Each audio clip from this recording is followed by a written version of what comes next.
Good morning and welcome to the Planning Committee of Thursday the 16th of December. And we are going to start the meeting with asking if you would authorise me to sign the minutes of the meeting of the 11th of November. So moved. Thank you very much. Can we have apologies, Julie? So we have apologies from Councillor Mrs Barnes, Curtis, Drayson, Errington, Ganley, Palmer, Johnson, Stevens and Councillor John Barnes, and Councillor Tempe is standing in as substitute today for Councillor Harmer. Thank you very much. We don't have any additional items and we don't, I believe, have any withdrawn applications. Could we have disclosures of interest, please? Thank you, Chairman. I disclose a personal prejudicial interest in agenda item 14, as Councillor Dixon is a friend. And Councillor Dixon? Well, yes, I obviously declare that interest, but I won't be here by that point. Well, you will, because I'm moving it forward to the second item.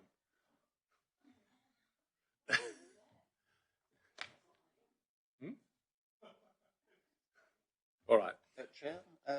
Yes. Agenda item number 8, personal and prejudicial interest, as I'm friendly with one of the objectors. And Councillor Madeley. Yes, Chairman.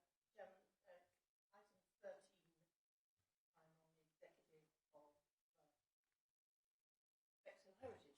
Thank you. All right. Well, thank you very much. Well, if anyone else thinks of any other declarations of interest as we go on, please let me know. We have another one. Sorry, Councillor Tempe. Yeah, Councillor Tempe, a member of Bexhill Heritage, which is item number 10, I think. Sorry, Chair. Item number 13. Sorry, Chair. And Councillor Field.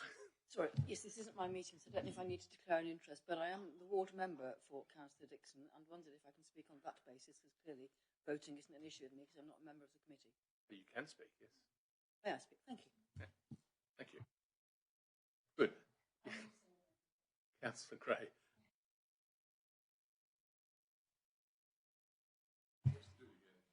I'm also a member of Bexhill Heritage. Good. Well, that's quite a lot of declarations of interest. Good. We're going to move along now. There is a planning application listed item 6. I'm going to move item 14 to the second item that we're going to deal with today. That will be after the land at Marley Lane, and that is because depending on how the morning goes, I may have to leave the meeting and hand over to Councillor Prochak, and if we left it to the end, then she wouldn't be able to act as chair in my place. So we're going to deal with that as the second item.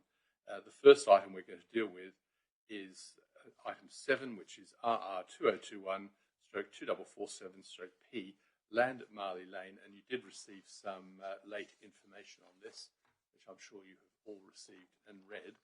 And we do have a speaker for the application. So just before we start, I'll just explain. I know we have 4 people speaking this morning, 4, yeah. What the procedure is after the officer presents, I will ask you to come forward to the speaker table that you see in the front here, and you'll have 5 minutes to present. And then if the members of the committee wish to ask you questions, they will ask you questions at that point, at which time I'll ask you to go back to the public gallery, and you won't be able to speak again after that. So it's pretty straightforward, and I think you'll find you have more than enough time to say whatever you'd like to say. So I'm going to hand over to the officers to present land at Marley Lane 2447P.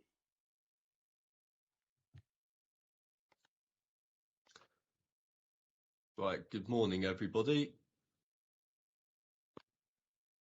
This application is for the construction of a single dwelling on the outskirts of Battle. Next slide, please. The site forms part of an undeveloped field to the south of a small ribbon of development. At the northern end of the red application site, a detached dwelling is proposed, a parking area to the south, and then a long driveway, which will link into the car park indicated at the bottom of the plan. The site is in the countryside. It's around 0.7 kilometres from the town of Battle. It's within the High Weald AONB. Marley House and the long rectangular building to the north of the site are both Grade 2 listed buildings. And then towards the east of the site, you've got ancient woodland as well. The black line you can see across the field is a public right-of-way. From the site visit, you'll probably recall that the field slopes upwards towards the north. Next slide, please. This plan is taken from our internal mapping system. It is showing the green gap within the made neighbourhood plan. The policy requirement of HG7 within the neighbourhood plan is to maintain the openness of the green gap. The proposed house is partly within, well, the green line cuts through the middle of the proposed house, and all the parking area and driveway to the south are obviously within the green gap. Next slide, please. This plan shows in more detail what is proposed, so the position of the house, the driveway, parking area. It also shows the proposed landscaping around the boundary. Next slide, please.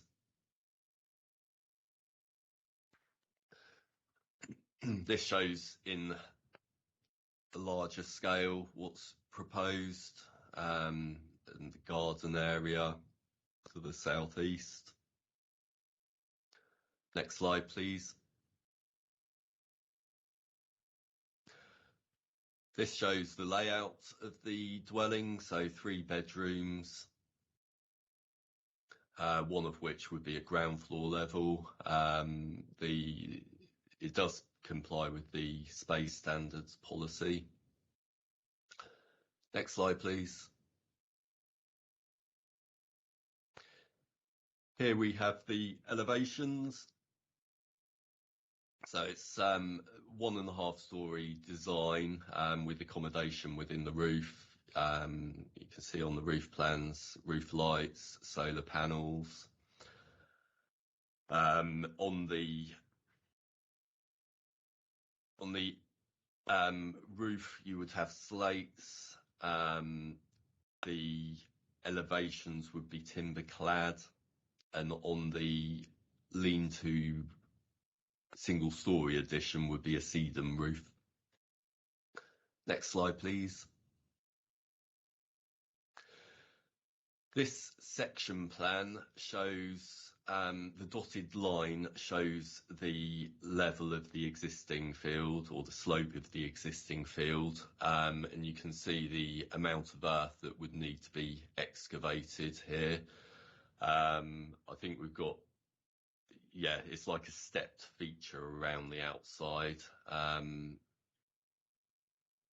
which, yeah, would, here we are, next slide. You can see the stepped feature all the way around the edge, so that'd be on the northwest and northeast sides of the site, and then, yeah, where the house would be flat. Next slide, please. Yeah, so, yeah, I think we just flipped to the main issues. I mean, yeah, in this, it's in the countryside location. We believe it doesn't comply with our spatial strategy for Rother. It's not in a location that we would usually allow a house. There are concerns over the landscape and scenic beauty of the AONB, the setting of the listed building, and the unsustainable location. In addition, there was an initial biodiversity or ecology survey conducted, which did advise additional surveys to be carried out, but these have not been submitted with the application. As you will see from the report, the recommendation is to refuse planning permission.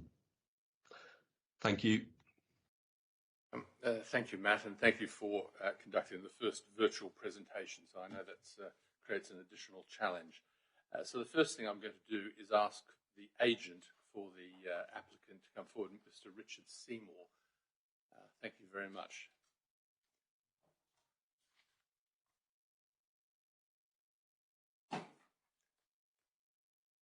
So, Mr. Seymour, you've got 5 minutes. You have to press the button so the light will go on your speaker, and when you're speaking, the camera will be towards you, and then at the end of that, unfortunately, you have to sort of toggle on and toggle off as people speak to you. All right. Thank you very much. I'll pass over to you now. Thank you. Good morning, Chairman and members of the Planning Committee. I appreciate the opportunity for this application to be heard at committee, and thank Councillors Field and Dixon for engaging with us to allow this.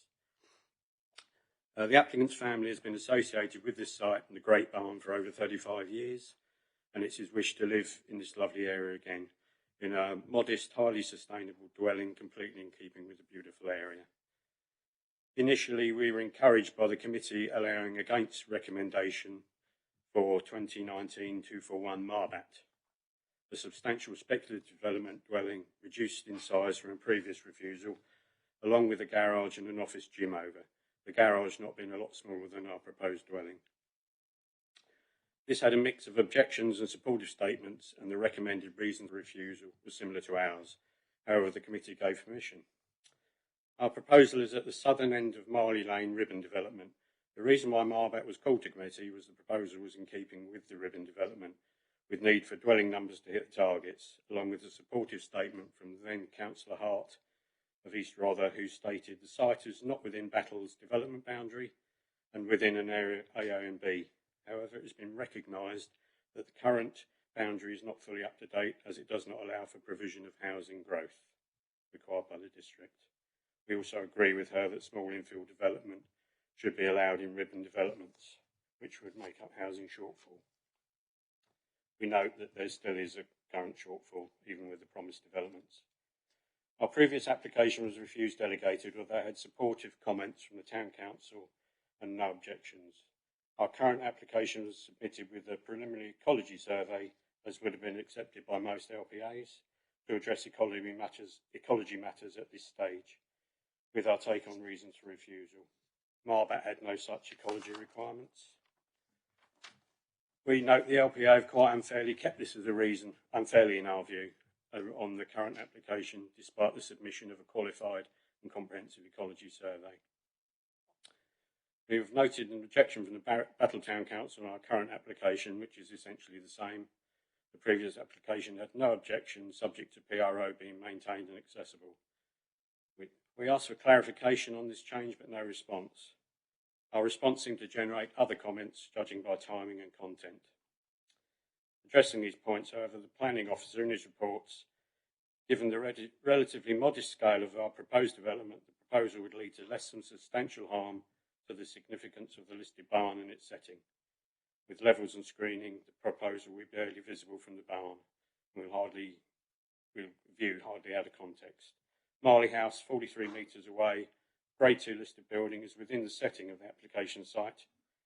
It's on the opposite side of the lane, screened by vegetation and in separate ownership to the barn.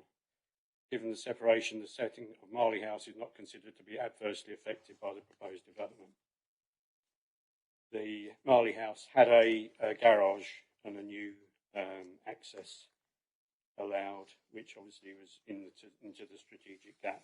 The PRO remains unchanged. The Battletown Council objection, I really haven't got time to go through all those, but we're fairly confident that we've addressed all of them. In the policy IN4, the pedestrian provision and safety, there is a woodland path from our site to the town of Battle. Overall, our general design is a low impact small dwelling designed to reflect its surroundings, planned to be off grid as far as possible and working to enhance the natural environment. When designing this proposal, we carefully sited a dwelling within the settlement ribbon matching the structures opposite. We made sure we were outside the green, formerly strategic gap line. Since our application, the initial plan proposal published, the line has been tweaked some 15 to 17 metres north to impinge on our proposed footprint. However, the green gap analysis states it's recognised that not all development is completely ruled out. Development associated with countryside uses, such as agriculture and leisure, similarly, planning policy can be allowed on development on the outer edges of the settlement as exception sites. Dwelling currently stands 2.5 metres over the revised gap line. Summing up, we are small, well-screened, low-impact development designed in a local vernacular style, sited discreetly within a ribbon development where other developments of far greater scale and impact have been allowed, should also be allowed. It's not isolated, will make no harmful impact on the surroundings, and will allow better custodianship of the land by the applicant. Thanks for your time. Thank you very much. Absolutely on the button. Does anyone want to ask Mr. Seymour any questions? Any questions? Yeah, Councillor Langland. Morning, Mr. Seymour. Thank you for that. That was very comprehensive. Can I just... Nervous. Okay.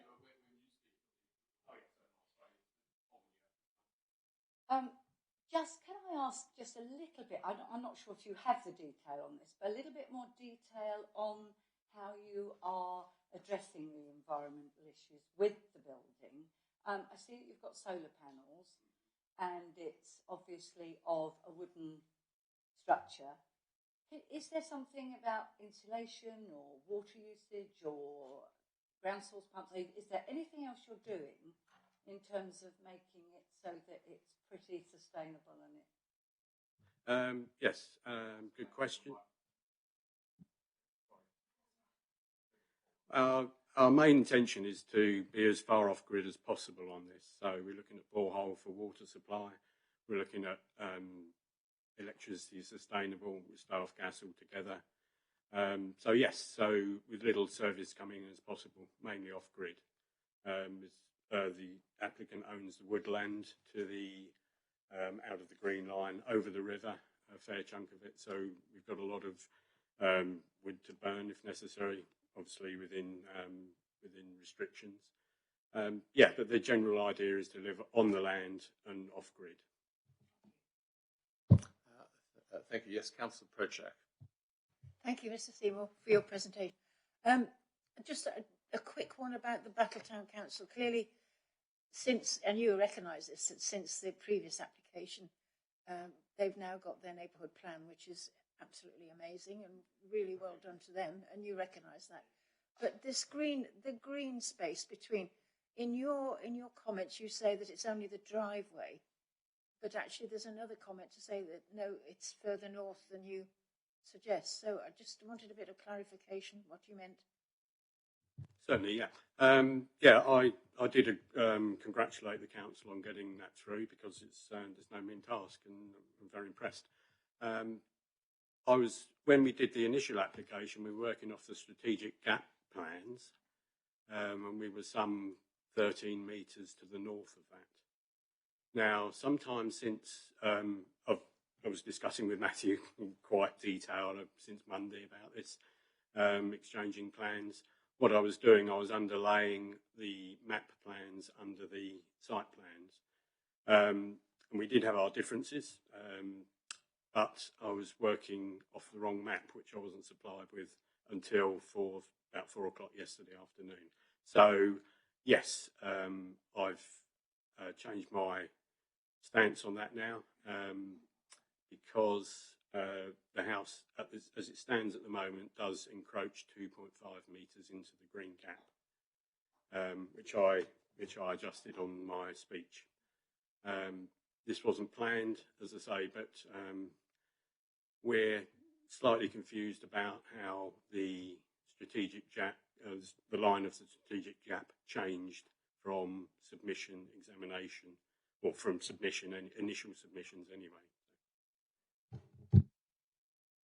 Yes, Councillor Tempe, did you?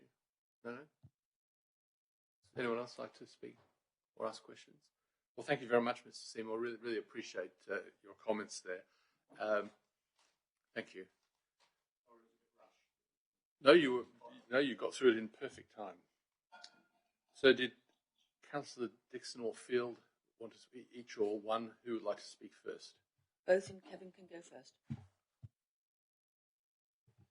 Thank you, Chairman. And yes, I have called this application in, is in my ward.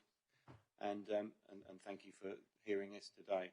The reason for the call in is because of the decisions. It is on. The decisions that have been made in and around Marley Lane. We have this is a part of Marley Lane which is detached from the rest of Battle, and much applications have been happening around this area for quite some time, and some development has been allowed and some hasn't been allowed. I think it's important to hear this today to actually work out how much development we want in this area and what the future of the bottom of Marley Lane actually is. The ribbon development there has been added and infilled with some decisions, but of course this is to actually increase the ribbon development, so it's up to the committee to decide whether that's acceptable or not, or whether that's the way that we want to be going. I know there are still other applications in Marley Lane that are waiting to be decided as well, so this could be quite a significant decision today to actually set a precedent for some other decisions that will happen down there. But I think the applicant has added as much, and I don't think there's anything more to say except that we acknowledge the fact that the situation has changed now because of the made local plan. Thank you. Oh, thank you much, Councillor Dixon. Councillor Field. Yes, thank you.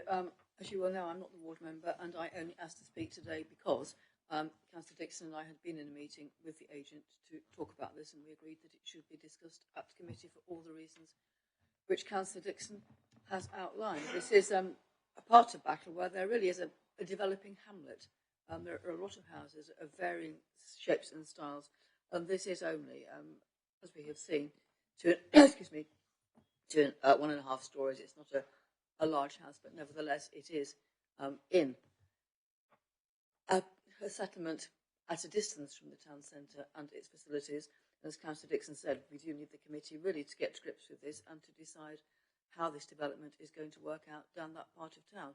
Since the previous applications were granted or not granted in that part of Battle, Battle has got its neighbourhood plan in place now, and it does identify its green spaces. And I think that is something really very important for the committee to consider. Thank you. Thank you very much. Thank you very much. Just before we go on to discussion, I don't generally speak at the beginning of something, but I think I do want to this time because there are quite a lot of policy issues that surround this particular application. One is regarding the ROTHA policies, which would not allow this house to be here. It's as simple as that. And I know some permissions have been given. I speak to Councillor Langlands because I know where she's going on this in terms of, well, what is this generating? And the application does have some very positive things about it, but the fact is it doesn't actually include all the other things that the applicant spoke about, and I wish it did. I want the application to actually say, I've got air source heating, and I've got this, and actually I'm going to be carbon positive. I think that's right, carbon positive, yeah. And it doesn't say that, and I've seen other applications that demonstrate this. The Battle Neighbourhood Plan is a made plan, and it is always complicated where you get applications that overlap with made plans, but they have made this plan, and they have asked for that they have a green space which has been included in that, examined and agreed, and we have to ask ourselves as a committee, do we want to send an Exocet missile through a neighbourhood plan just after it's been made? I mean, that is a really serious issue. I think if you were the neighbourhood plan group, you would be pretty upset about that. And I do appreciate the problems that creates, but you don't dedicate a green area and then build something on it. And it does have a long driveway, and you can see the driveway across the road. I have to say I know the area quite well because I drive up and down Marley Lane, and these are the issues. Within the officer's report, this has not been argued as what they call a paragraph 80 house in the NWPF, and that's a house which does allow houses of exceptional design, which raise the standard in the countryside, and that policy does ask for significant enhancements, and it's not arguing that case, which I was sort of quite surprised about, because I'd rather they argued from inside a policy than outside a policy. And so I'm personally quite conflicted over this application, because at the same time, and the officer rightly makes the point that we often hear the point made that one house doesn't contribute significantly to the supply of housing, but actually that's not correct. In Rother, just under a quarter of all houses are what we call windfall houses, which are anything less than 6, and it's generally 1 or 2 house developments. So over a period of time, those single house developments actually add to our housing supply, and those houses actually get built, as opposed to the large developments that we see rumble on for years and years and years. So it is a correct argument, but in Rother, single houses actually do contribute quite significantly. So there are quite a few policy issues to consider here, and of course anything, because we don't have a 5-year supply and we don't have a 3-year supply in the case of Battle, you have to think about the sustainability issue. That's the key thread. What is the economic, social and environmental contribution the development is going to make? And also the context of the permission that was given, which was the previous permission, which was at the end of that row, called Marbat, which has been quoted a few times, is there's nothing exceptional about it. I mean, it was given permission, I think, in April 2019. It was a committee decision against an officer's recommendation, so you have to take that into account. I don't actually think it's necessarily relevant. You know, you've got to deal with this as it is. It is in a green gap. It does face into Battle Great Wood. It is hidden from the road, but it does have a long drive as well. So there's a really complexity of issues. So as I said, I normally don't speak at the beginning, but this does have a lot of issues surrounding it. And as Councillor Dixon said, you know, there are either applications in play or coming forward which relate to this whole area, which is sort of built up over the years. And I would say that just around the corner from here is an industrial estate. In fact, there's a couple. So there are employment sites, although it's hard to access them along the road. You have to accept that as well.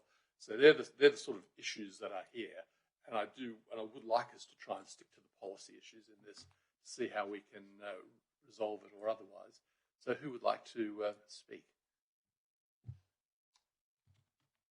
Yes, Councillor Norton. Well, the term ribbon development's been used a couple of times, and that's a phrase that strikes a chord of alarm in me, and I guess many of us. I didn't know this. I didn't know this site on the edge of Battle. I hadn't been on Marley Lane before. It is a delightful site, and I was very pleased to see that there was this open space so close to the heart of the town. A beautiful site, wonderful views of Battle Great Wood in the distance, undulating treescape. I just wonder if this is given the go-ahead, how long it'll be before there will be other applications and this large open space, this precious lung will just disappear and will be developed. We've also got the footpath going through the middle of the field at the moment, which would be lost if that happened. And I think that's a consideration too. Thank you very much. Anyone else like to speak? Yeah, Rachel. Thank you. I think the point that Councillor Dixon made is really important, because as we are developing the new plan, it may be that places like this can develop into more than a hamlet, because but we haven't got there yet. We haven't got into strategic policies in terms of what happens in the AONB. We're not there yet. So with the neighbourhood plan, the ink is not dry on it.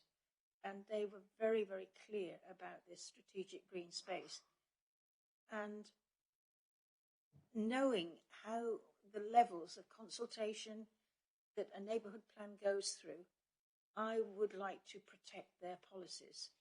And so you explained it really thoroughly, and there are a lot of policy issues here. But for me, that's a standout policy. Yeah. Anyone else like to speak on this issue? Yeah, Councillor Langlands. I have really struggled with this, really struggled with looking at it and seeing other development and seeing the barn get holiday lets after an appeal, which seemed absolutely, I don't know what the inspector put in terms of value on it as a heritage asset, but certainly didn't seem to me to be considering it severely. And I've looked at the building and I've thought, well, this is the beginning of putting something in the AONB which is actually trying to be environmentally friendly. And I think with the boundaries and I appreciate the ecology report did say that there should be further investigation in September, October time, I think. And I thought, well, maybe that could be a condition. And I'm looking at the fact that the car park was full, so there was a lot of CO2 arrived there earlier that day. I am really struggling. I appreciate Battle have their new neighbourhood plan. It may not be meeting their housing targets. We have an AONB that we have to be precious about, but we also have to think about how we can build within that area and make it sustainable. And it's 6 minutes in the car to Battle, it's 20 minutes walking, and if you cycle through that wonderful forest path, which I've seen several pictures of, it's a delight. I am struggling with this, and I just feel that it is the start of possibly doing something a bit different, but then I'm into something a bit different. And you were talking about policies, Jonathan Barnhall, you were talking about policies, and it does address some of our climate challenge policies that we've got. It does meet some of those targets.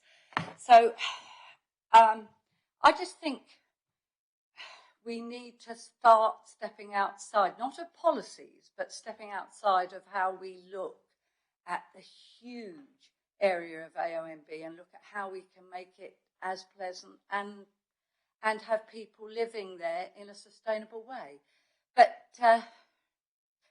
I'm still confused. Somebody needs to really, apart from the battle plan, somebody needs to really push me in another direction.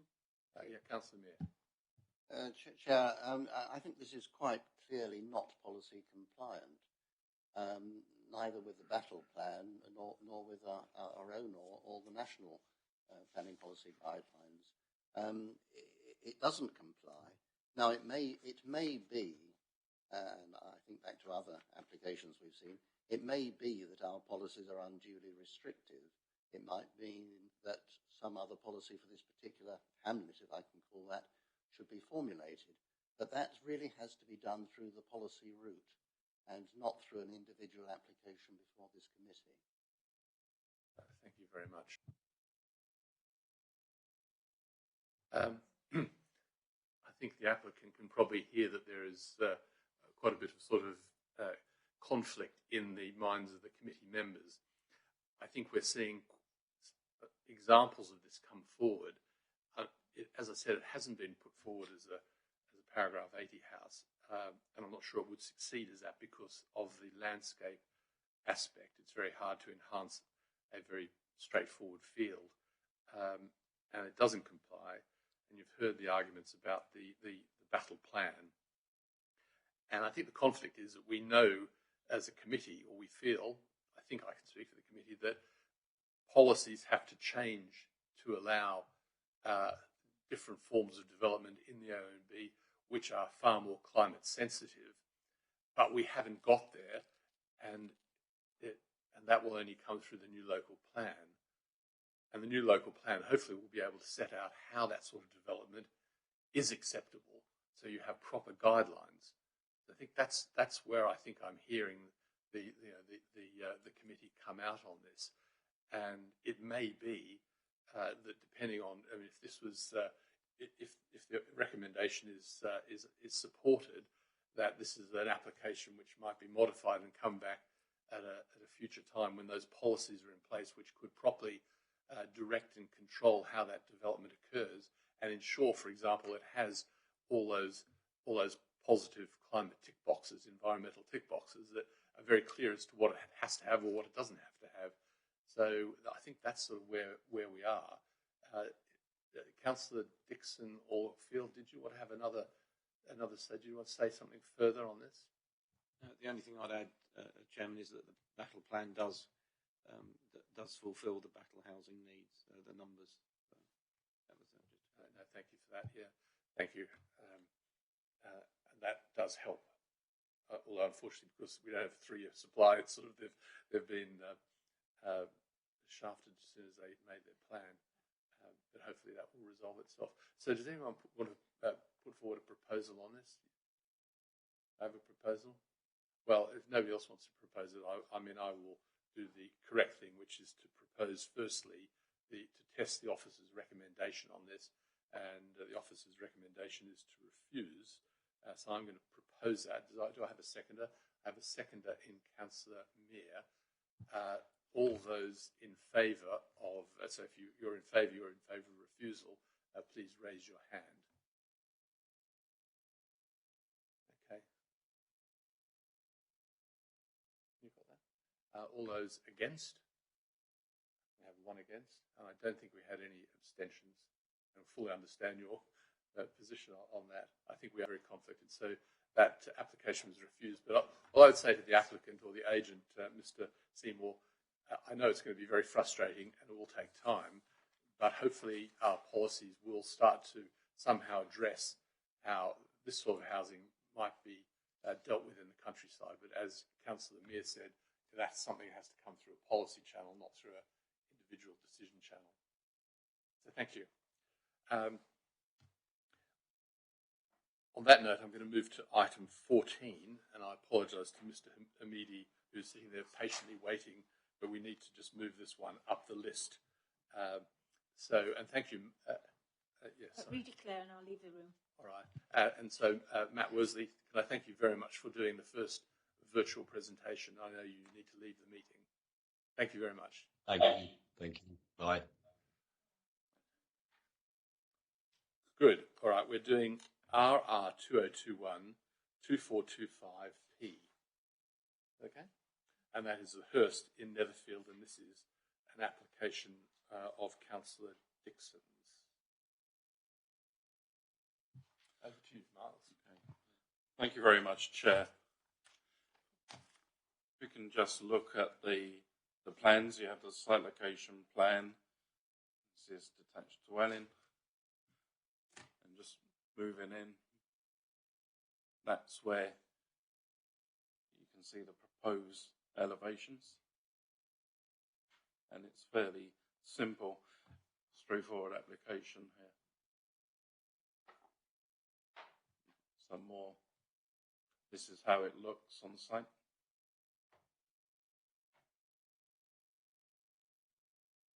Okay. And really just say the recommendation is to improve subject to standard conditions. And if you go back to the description again, it's replacement of existing white painted timber weatherboard with white fibre cement cedral weatherboard to upper elevations of the dwelling. And thank you very much. And we know this application because we saw the site, because we visited it last year. Councillor Field, did you want to speak on this? Only to say, as ward member, that I believe that this change to the premises will not be detrimental to the OMB, as indeed the officers pointed out, and it will fit in very well with the little enclave of those 3 houses, all of which are very different, and that it will help to keep the maintenance up to date. And I think it will be an asset to the little hamlet enclave rather than anything else. So I would thoroughly support this. Does anyone want to make a comment or make this? Councillor Langlands. Can I just ask, Miles, could you go back to the cladding itself? Because I actually haven't seen that, the photograph you had. I just didn't quite catch what type of cladding it is. I think it's right. It's, a it's not now. the sort of cottagey type. Yeah, I know what you mean. Thank you. Right. Okay. Thank you. Does anyone want to comment on this or make a proposal? Fairly straightforward, isn't it? Yeah, propose approval. Do I have a seconder? Could I have a show of hands to support that? That's unanimous approval on that application. And if we could, thank you, Councillor Field, for speaking today. And if we could have Councillor Prochak back in the room, perhaps you could get her. Thank you. Appreciate that. Yes, gone off to another meeting or something. Right.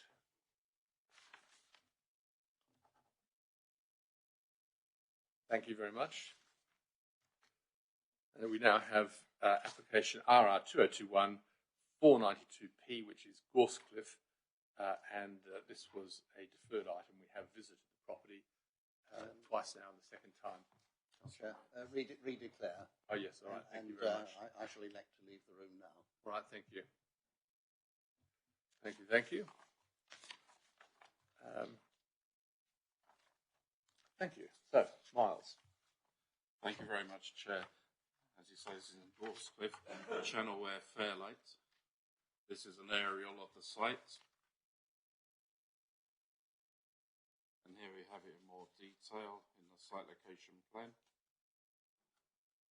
And this is the approved side elevation, the balcony, the window, the flank window, which is now, as you see there, and it is a retrospective application, so it is for its retention. And as you see, it's the approved side elevation the other side, and this is the existing illustration, which is for retention.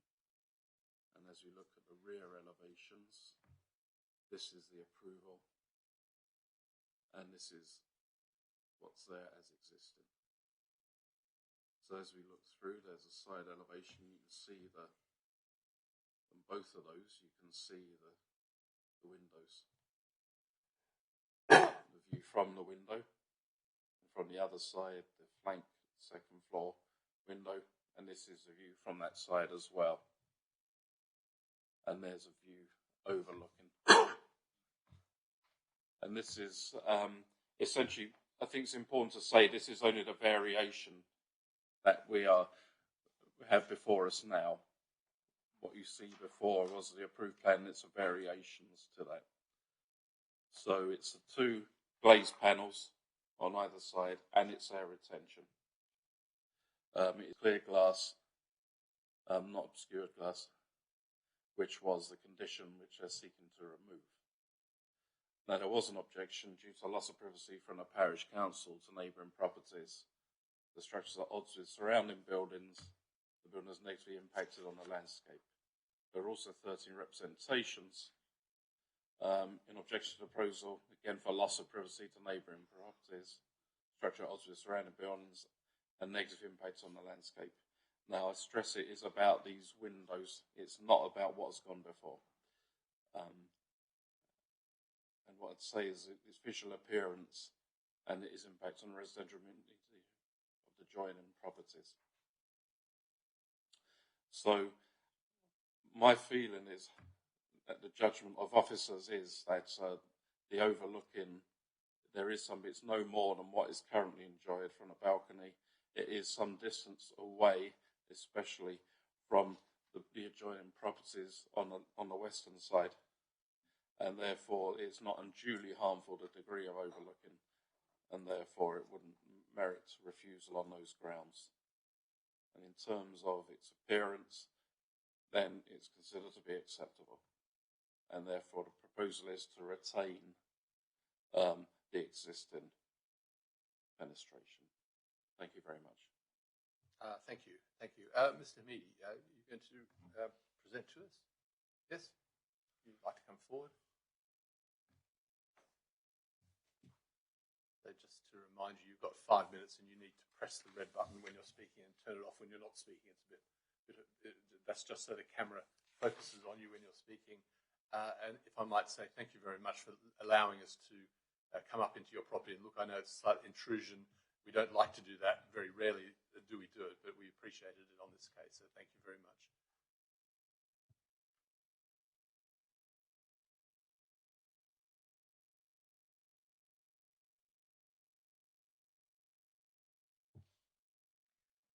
Well, hello again, and thank you for giving me another opportunity to raise issues in connection with this case. In the last committee meeting, as you know, decision could not be reached, and according to Councillor Winehall, and I quote, "It was unfortunate that the application was deferred as the council did not have agreement with the neighbours at that point to show photographs from the windows. I find this extremely puzzling that vital evidence supplied by the planning officer was allowed to be withheld from the planning committee meeting which was considering the case, especially as such evidence would not have compromised anybody's privacy, a question that has troubled me for some time. However, I trust that today all such photographs are available and will be allowed to be shown if need be.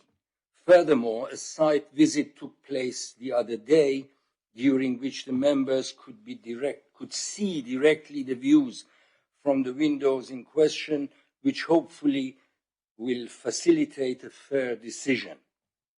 In support of this retrospective application, our comments appear in the attachments to the application, and we also refer the meeting to the observations and photos taken by the enforcement and the planning officers. These would confirm our assertion that most views from the eastern windows are those of the cliffs and the channel without impinging on the privacy of the residents at the outlook. The house lies some 50 meters away, and the only part of it visible from the window is its roof and chimney. Most of the garden and the social spaces have zero overlooking from the window. Views from the western window are almost the same as those that would have been available in the original design, which was approved in clear glass. In addition, these views are available from the approved balcony on the second floor and the clear windows and the balcony on the first floor. It is worth noting that more than 70% of the addresses objecting to the application have hardly any view of the house and are not visible from the windows. Their objections are mostly to the commanding position of the house and to the already approved development. It is also important to take issue with Fairlight Parish Council when they seem to be suggesting that we have been less than genuine in the conduct of our original and retrospective applications. The parish states, and I quote, that it must be obvious to the applicant that had he applied for the proposal in its current form initially, it would have been strongly opposed and probably rejected. This is an unsubstantiated statement which we refute. Indeed, strong objections to most aspects of our original design were raised by the parish and the residents of the Lookout at the time, and there is no reason why larger windows would not have been approved if included in the original design. The idea of changing the design of the windows occurred to the team in the process of building. This team consisted of a chartered structural engineer, an architect, an experienced contractor, including myself, a civil engineer. And we have conducted these works with meticulous attention to the regulations and requirements of such a project. Finally, I feel that I have to report to the committee that a few days after the Planning Committee on 9 September 2021, the residents of the Lookout engaged in removing some bushes and branches that gave coverage to their outbuilding. As a result, the side of this building was exposed, and we now see more of this side for the first time since we moved in some 7 years ago. Photos taken a few days before the removal of the foliage, as compared with those taken a few days after, show this clearly. Could I ask you to sort of wrap up your speech? Sure.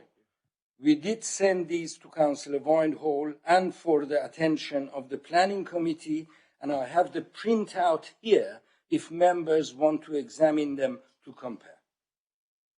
Thank you very much. If you could turn your microphone off here. Are there any questions for Mr. Hamidi? Any questions? We have no questions for you. I think we had a pretty good look at it. Could you just press the button on the microphone? So the red light should go off. Maybe it's the other button. Oh, there are two buttons there. That's it. Thank you very much.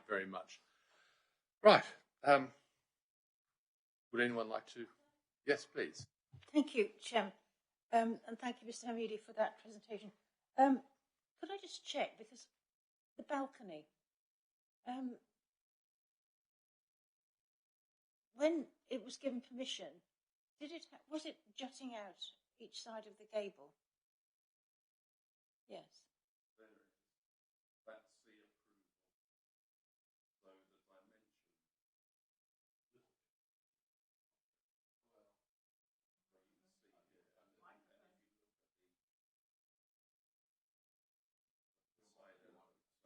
Beg your pardon. And if you're looking at the side elevation there, it does wrap round, and it is the entire width of the house.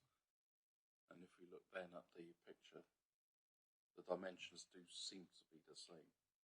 It looks the same. If you see the end of the balcony, it's sitting slightly inside the red of the roof behind. So I think it has been built as close as you could imagine to the original plan. But just come back then, because looking out of those two windows, I actually thought the one that was given permission for not obscure but glazed was actually more intrusive on the neighbour than the other side. So that was my first puzzle in this. More intrusive in that it looked right down on, if one stood at the window, you look right down on their garden and their house and on their patio at the back. But then I went onto the balcony and I thought, well, actually, if wherever you stand, you can look down anywhere you like. So that was a sort of, I don't know, I thought, well, this doesn't make sense. Does anyone else want to speak on the matter? Yes, Councillor Temp. Yeah, thank you, Chair. I'd agree with Councillor Projak. I couldn't understand why this was an issue if the balcony has already been approved and you can see far and wide and you can see into gardens, etc. So I'm not sure why this is even an issue, to be honest. Yes, Councillor Langlands. I'd like just to say that I was very impressed with Mr. Hamidi's half-obscured windows anyway. I think he'd gone some way to sort of showing that you couldn't actually look directly out of them from a sitting position or, or from the middle of the room. So I think, in a way, I see it as not really an issue. And I thought they were rather good to be in place to compensate. Thank you. Any other comments or anyone like to put a proposal up? Officer's recommendation is to approve. Yeah, move approval. Councillor Projak, Councillor Tempe. A second, yes. Second, Councillor Tempe. Could I have a show of hands? This is for a vote of approval. That's unanimous. Thank you very much. Thank you, Mr. Hamidi. Thank you for coming today. And I'm sorry it's taken a little bit longer than you probably hoped for.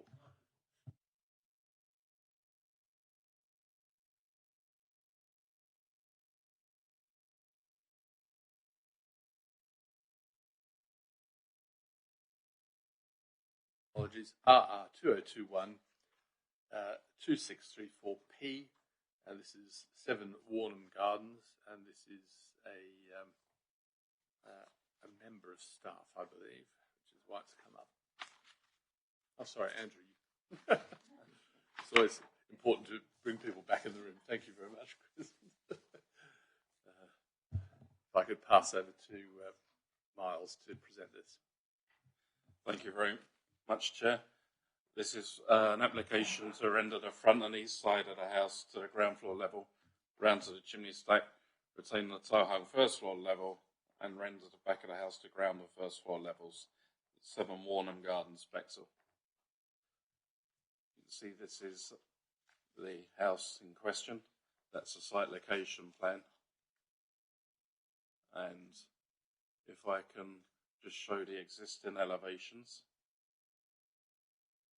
and to move on to the proposed elevations. And this is the site and the surrounding areas. We have some more. That's the existing house.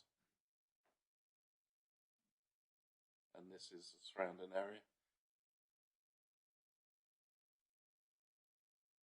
And some more from the surrounding area.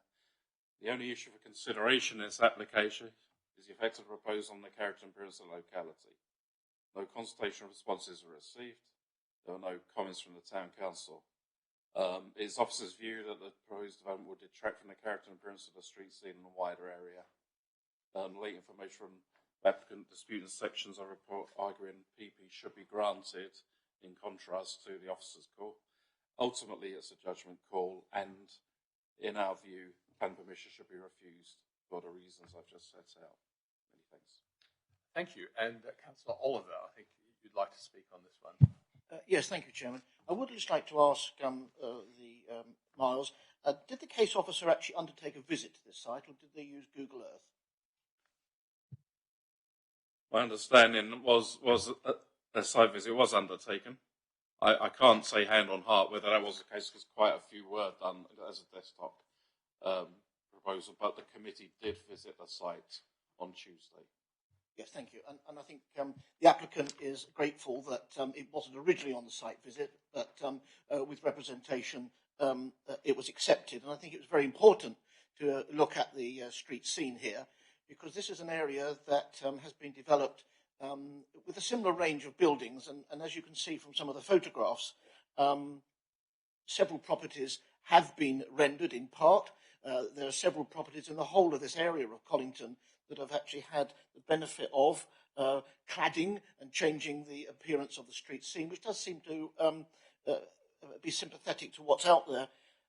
There's been no objection from any neighbours, and this is the second time this application has had to come forward, because I think there was an administrative issue on the original application. And I think it's all about judgment. It's all about what perceives it to be something that is harming the street scene.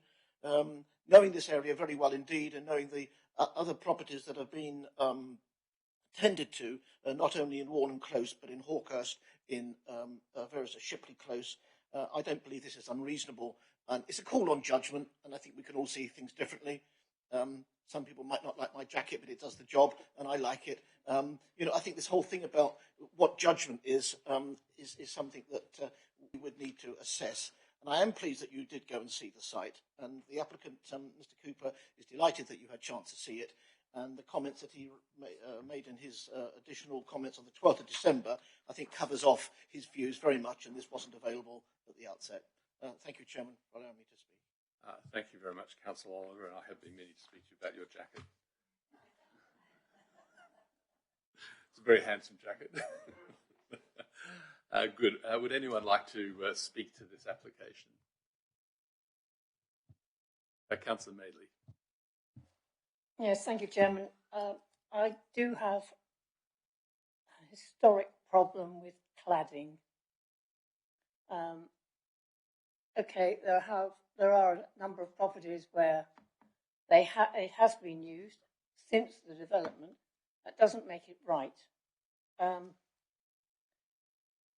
To my mind, and this was I think it was a post-war, early 60s desire to clad everything to save a lot of repointing and thus saving money. But frankly, I think it's been made very clear over the years that this doesn't enhance the property overall, because ultimately, if you ever wanted to remove it, you've just removed the exterior surface of the brickwork, and therefore it is the life of the brick has been seriously reduced. On that point, I'm against, or I would agree with the planning officers for their reasons for refusal, which is against the grain of the area. Thank you, Chair. Anyone else? Yes, Councillor Mear, and then Chair. I have no objection to straightforward rendering of the brickwork in this particular case. Councillor Norton, could you just turn your microphone? Chair, I have no objection to this straightforward rendering of the brickwork in this case. It might even introduce a little variety into the street scene. What does concern me is what happens to the tile hanging above the brickwork. And we saw another house in the area which was made to look grey. There is a great fashion for doing everything in grey, windows grey, painting grey, roofs grey. And that, I think, does look incongruous. Would it be possible, if we were to approve this, would it be possible to have a condition that the hanging tile work is not painted, but left as is?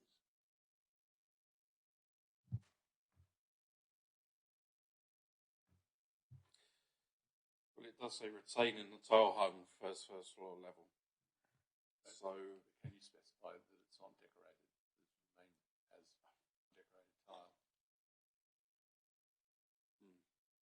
I don't know how reasonable that is as a condition. We are discussing the street scene and the appearance, and that was the reason for the officer's recommendation for refusal. So it seems to me to be relevant. Well, I'm not saying it's not relevant. Is it reasonable or proportionate? You know, I think that's a difficult. We could look at that possibility and some suitably worded condition. We've tried a condition. Yeah, I think that's the point that's been made. I must say I rather agree with Doug. I do think this comes down to a matter of personal taste. I'm inclined to disagree with the officer on this. I think it's a sort of rather unreasonable decision, because one may not like rendering very much, but the yellow brick of which the house is built is, to me, a horrible colour.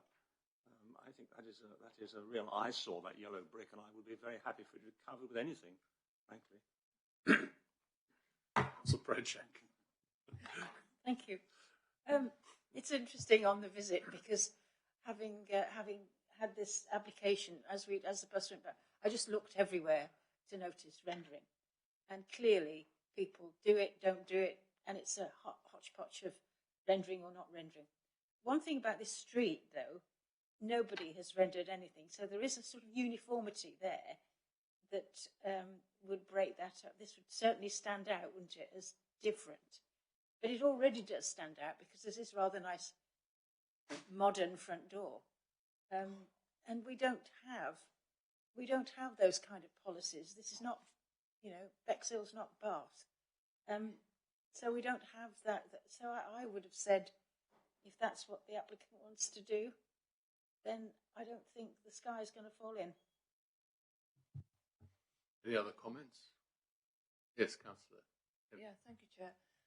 I also had a look around and on the same street, Councillor Projak, and I did see some half rendering. So I would tend to agree. I'm not sure that this is reasonable of us to refuse. Just a quick question. Do we know anything about what colour the rendering is going to be? I mean, I suppose we have no control over colour of rendering, do we? So they can put up any colour they like. No, we don't have colour. That would be permitted development. And, you know, in this case, it's looking at the merits of the actual material and the appearance. So, you know, I'm getting clear signal. This is a very balanced judgment here. Yeah. What do I think? I think it's very hard to judge between taste and design and street scene. And there are some rendered that are around the corner as well. When I looked at it, I thought, well, it is uniform, and you start a rabbit running when you change one, and then what colour does it get painted? Because I like bright pink, and then somebody else likes bright. Then what do you end up with? So do you want to retain what's there and say this is what that street's going to look like, or do you want to let the rabbit out, if you like, because you'll then have anything? And that's the question that we have to. This is about design rather than about specific taste, if you like. It's about where it takes the design of that road. And I think that's the challenge. And it's a real challenge because you don't want to restrict people's freedom. I mean, we all have very different tastes in how we decorate the inside and outside of our houses. But do we want to retain that? I mean, would you, in a new development that we were looking at in this committee, would you be happy to have some in brick and some in rendered and whatever? I don't know. It's a question. I think it's going to be a real judgment call. So the recommendation is for refusal. Does anyone want to put that forward? Oh, sorry, was there yes, Councillor Oliver, would you like to speak again? Yes, thank you, Chairman. Yeah, yes, this is. Well, we haven't taken a vote on your jacket yet, by the way. Oh, no. I'll take it off now. Or the vote won't run to your jacket. This is for rendering, not cladding. So I think there was a mention from a colleague that it was a cladding, and cladding is a completely different thing because they are going up in this black and white and all various things. I think from the original application, it indicated that the rendering would be in cream. But if you identify that once a property is rendered, it could change all sorts of colours. And those that know perhaps South Cliff on the corner of Richmond Road, which is now a very bright azure blue, which sticks out from about 5 miles away. So I just really wanted to make those points on colour and the fact that it's rendering, not cladding. Thank you, very much appreciated. So does anyone want to put up a proposal either to support the recommendation or to put up another recommendation? Your approval and your... Well, you jumped on. The Council Project's putting up a proposal to approve the application. But hang on a second, I think I suspected you were going to do something else. Well, we have to do that one first. If that one fails, we'll do yours. Now, you're putting it up for approval. Yes. Could I propose amendment to that the tile hanging is not to be painted? Okay, so 2 things. Conditions are that tile hangings are not to be painted, and also I think it says it's going to be in cream, so the colour should be submitted for officer approval. Yeah, would that be okay? Would that be okay? Yeah, delegate that. Well, it's all within what's been said. And could I have a reason for approval? The reason for approval is you. Go on. For me, it answer me. Okay. All right. I would say it's because it is in accordance with the street scene. It has an acceptable impact on the visual appearance of the surrounding area and the host building. All right. There we go. So there is the proposal. It's proposed for approval with those conditions. Could I have a show of hands of those who wish to approve? Okay, and that's sorry. Are you, Councillor? Sorry, Chair. The recommendation was for refusal. Are we right. approving refusal? No, you're approving. Oh, because it was a bit confusing. I got confused. Yeah, sorry. We'll take that again. Those in favour of supporting the approval of the application, have the hands up, and we have 1, 2, 3, 4, 5, 6. And we have those against. That would be 2. So that's approved. That application is approved. Thank you very much. And we're now going to move on to item 10, which is Kismet. That's RR 2021 2194/P. Right, Julie? Hand over to officers.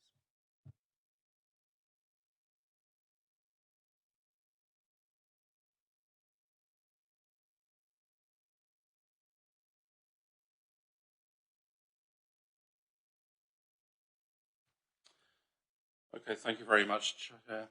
This is demolition of an existing conservatory, construction of a single-storey re-extension, formation of balcony terrace area at 15 Southcliffe.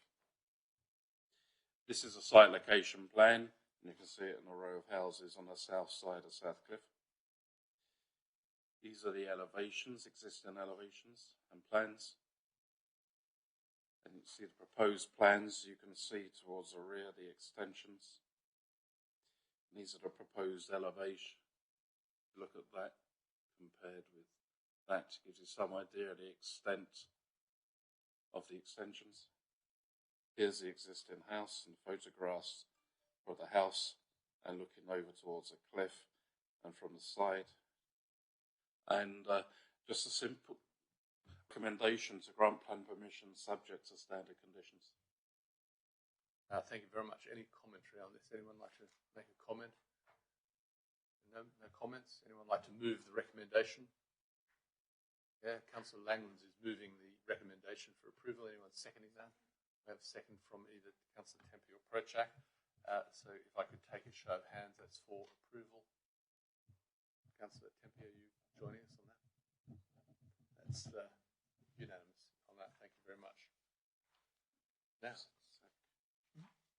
I'll give you a second just give Miles a second to move the presentation. I'll just introduce it while you're doing that. So the next one is also one that was deferred from last committee. RR 2021 863P. This is 55 Southcliffe, and we do have 2 people speaking who are both here today.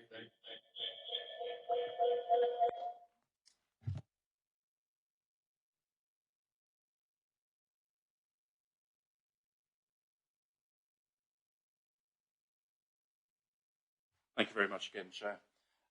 This is an application deferred from last committee for a site visit to be undertaken, and it's a 55 Southcliffe Bexhill to demolish the existing building and place for the new residential dwelling. This is the existing site plan, the site location plan here. As we go through, you can see the block plan as existing. These are the existing elevations. And you'll see on those the profiles of the properties either side. That's the proposed block plan showing the larger replacement dwelling. These are the proposed elevations. What you'll see in here, the line in red is actually the original dwelling. So it gives you some idea what the replacement is compared with what is there now. Once again, on the left-hand side, you'll see what's actually there in terms of the adjoining properties. This is a cross-section showing all floors, including the basement. This is a proposed basement plan. This is a blow-up of the elevational plan. And you can see the original house to the back. You'll see in the adjoining properties and at the roof level proposed. This is from the other side. Again, the same, but from the opposite elevation. This is a blow-up of the block plan. First floor plan and the roof plan. Then the recommendation is to grant subject to conditions. The main issues are the effects of the proposal on the character and appearance of the area, the effect of the proposal on the living conditions of adjoining occupants, the effect of the proposal on the stability of the cliff and adjoining properties. The existing house is a 1950 chalet bungalow located on the coastal side of South Cliff. The property occupies land that slopes down from east to west. Many of the objections that have been received relate to impacts upon cliff stability, and the agent submitted a further letter from a relevant specialist to address this. There was no statutory body objections. There were 21 letters of objection. Other reasons for objection are loss of privacy and amenity to neighbouring gardens.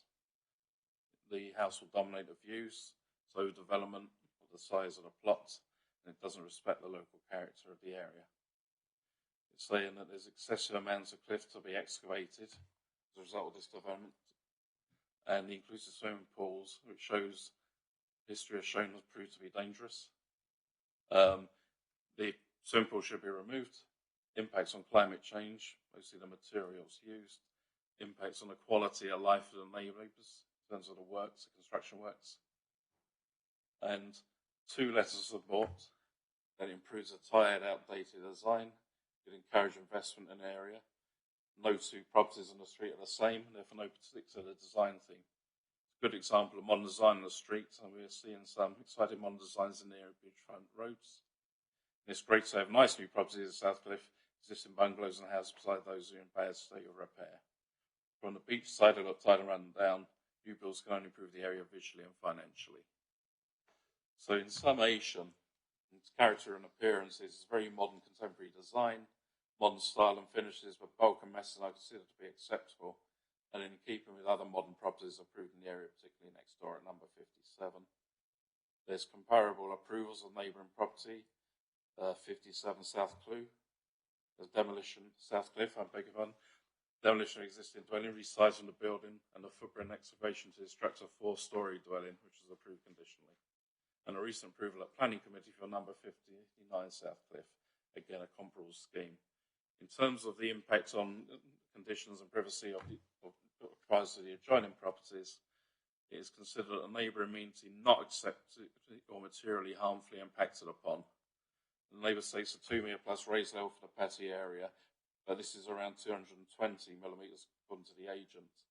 When we were on site, it did seem to me, my personal opinion was that there wasn't undue overlooking at this proposed terrace area. In terms of the cliff stability, conditions require necessary information and implementation as part of the planning permission. What you're actually seeing here is the west elevation, and this was late information from the applicant, but just what he believes it is. My own view is it is remarkably similar to actually what the plans show, but it's just there as a point of reference. Many thanks. Thank you very much. We have 2 people coming to speak today. First, we have somebody, Mr. Bill Morey here. Would you like to come forward and speak? You're speaking against the application. And so you've got 5 minutes, as you've probably seen already. And then members may like to ask you questions. You have to press one of the buttons when you're speaking and turn it off when you're off. So thank you very much. Well, good morning, and thank you for the opportunity of speaking. I'd just like to point out that subsequent to the last meeting, there have been more comments on the website, and I believe that I spoke to the planning officer who said that he'd created a summary, but that hasn't been presented here. And I'd also like to point out that the sketch section just shown, was not presented by the applicant. I sent that in, and that is a tracing of the two sections over each other, which in fact show the height of the terrace. Anyway, following the site visit on Tuesday, members will have a clearer idea of the impact this application would have on neighbouring properties and why its scale is inappropriate to the site. At the previous planning meeting, and indeed today, it was suggested that previous approvals set a precedent for approving this particular development. However, you will be aware that development should be considered on individual planning merit, and this is actually something which was stated in the officer report for number 57. It's absolutely clear. This application is very different from the two recent approvals at Southcliffe. Both retain the existing footprints and realigned themselves to the existing building lines. And by contrast, this application massively exceeds the footprint. At first floor level, it's something like 240% bigger in terms of living accommodation in that box. This is completely at odds with the size of the plot and out of keeping with its surroundings. Any application of precedent when determining this application would be fundamentally flawed and incorrect. Moving on, with regards to the impact of this proposal on the adjoining number 53, specifically our house, there are 4 material considerations to be considered. Number 1 is loss of light and overshadowing. The first floor extends back 4 metres from the building's current footprint at a height of 8 metres, 1 metre from the boundary. The negative impact is extreme, and it unreasonably harms the amenity of the adjoining property. There's no doubt about that. Number 2 is overlooking and lack of privacy. Comparison of the existing and proposed sections show the existing house's ground floor level of being over 1 metre below road level. But the ground floor level of the proposed is at ground level, gaining 1 metre at least. And with the slope to the back of the site, this means that the terrace at the rear is going to be 1.5 metres higher than the existing ground level, and my section shows that. And this terrace, which is a mere metre from the boundary, then has the potential to look over number 53. They can stand there and look straight into the bedroom or the living rooms, and leads to, frankly, an unacceptable loss of privacy and security. On these 2 counts, despite the officer report to you, the proposal does have a very real adverse impact on its neighbour and number 53. Number 3, layout and density of the building. The building is a clear overdevelopment of the site and dominates the street scene to the front and neighbouring properties to the rear. And it fills the gap between it and number 53. Yet the importance of maintaining these gaps was deemed an important consideration to the redevelopment of both number 57 and 59, where it was important to avoid them, and I quote, appearing cramped in the street scene. And there's no separation in this, no such separation in this instance. It's just the creation of a wind tunnel. The original proposal to develop number 59 was revised at pre-application at the council's request, so it was in keeping with the character of the locality by creating 2 separate dormers as opposed to 1 single dormer at first floor level, which is essentially what's for 55. And by contrast here, the design has a far greater impact and is a cramped overdevelopment of the site and in no way in keeping with the character of the locality.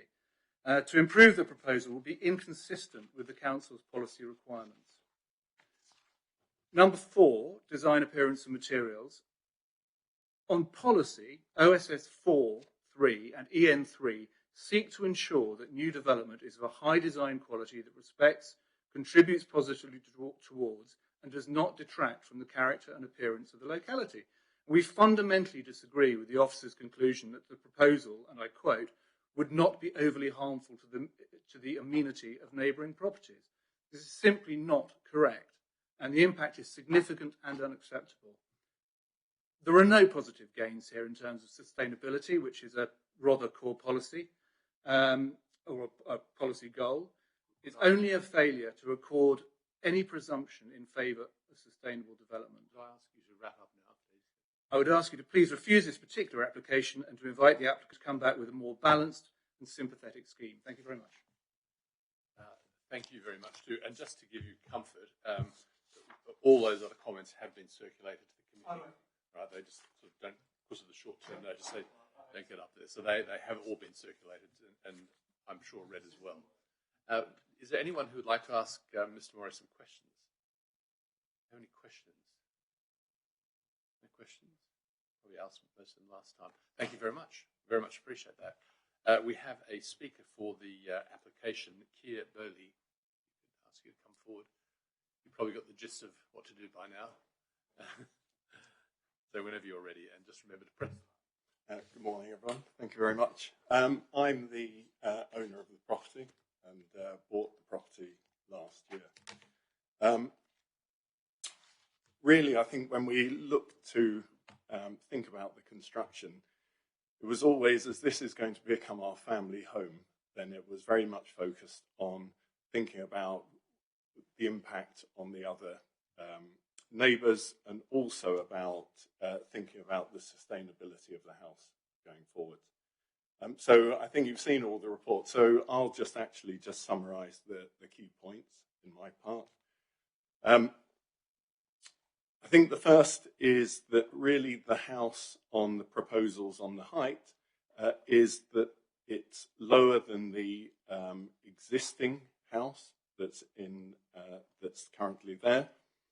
It's also going to be lower than the approved neighbours planning approval on number 57, which is next door, and our property is actually on a higher level than number 57, as well as it's lower, the new proposal, than the neighbouring house on number 53. So overall, the building height is reduced, and that was obviously one of the things we considered when we put the proposal in.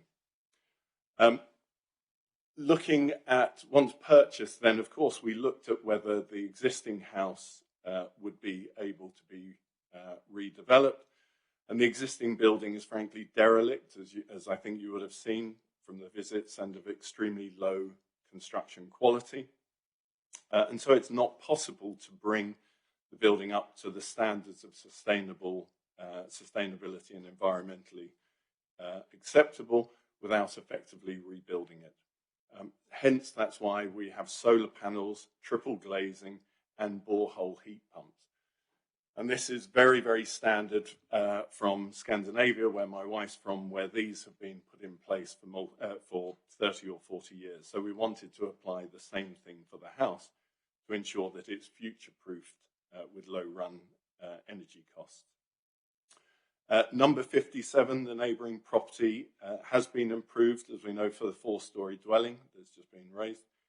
And other buildings have been pushing the height in the area, but we were sympathetic and wanted to keep the overall mass down.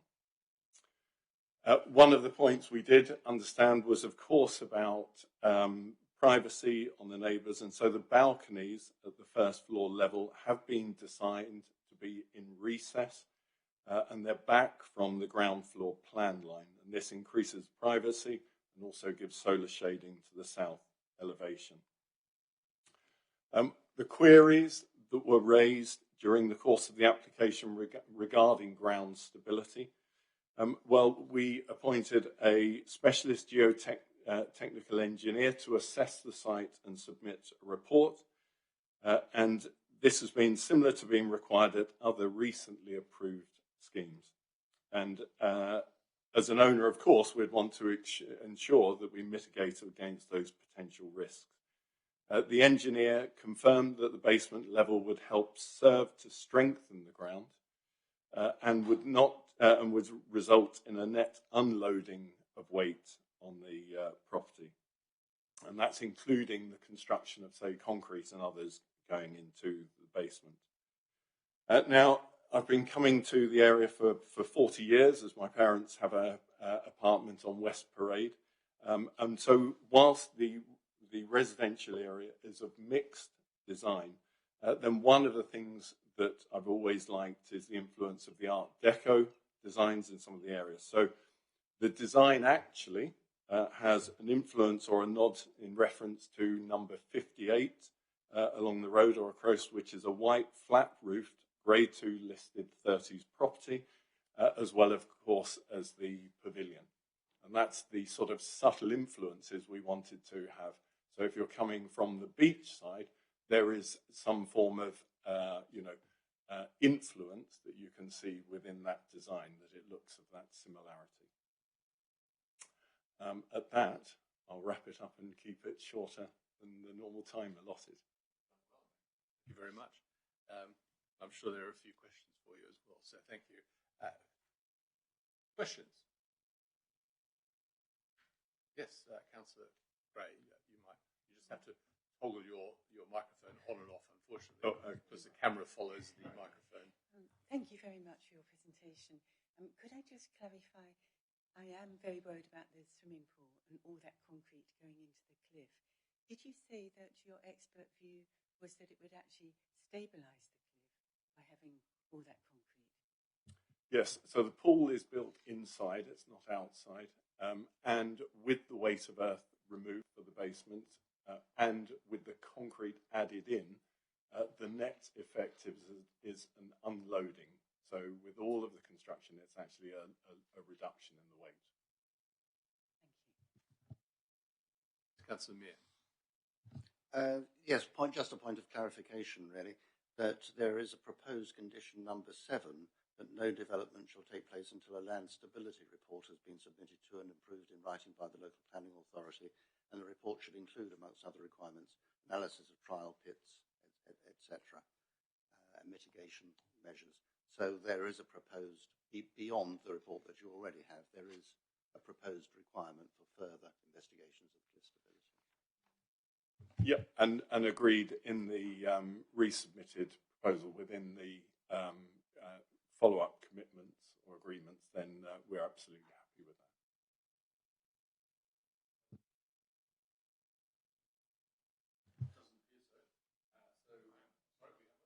that. Yes. Could I just ask you, you say that when the swimming pool is built, the earth will obviously be removed, and you say that overall the weight on the cliff will be less. Where will all this earth that is taken up the swimming pool go? On that, I would have to follow up on that because that would be with the engineers or construction, but we would obviously look to find ways of recycling it. Right. Councillor Maisie. Yes, thank you, Chairman. I'm not sure. This is more of a statement, I think, than anything else, and I'm not sure whether it comes up here or later. But yes, the committee has approved two not dissimilar properties previously, but my feeling is that two wrongs don't make a right. My other will be a question, I believe, afterwards.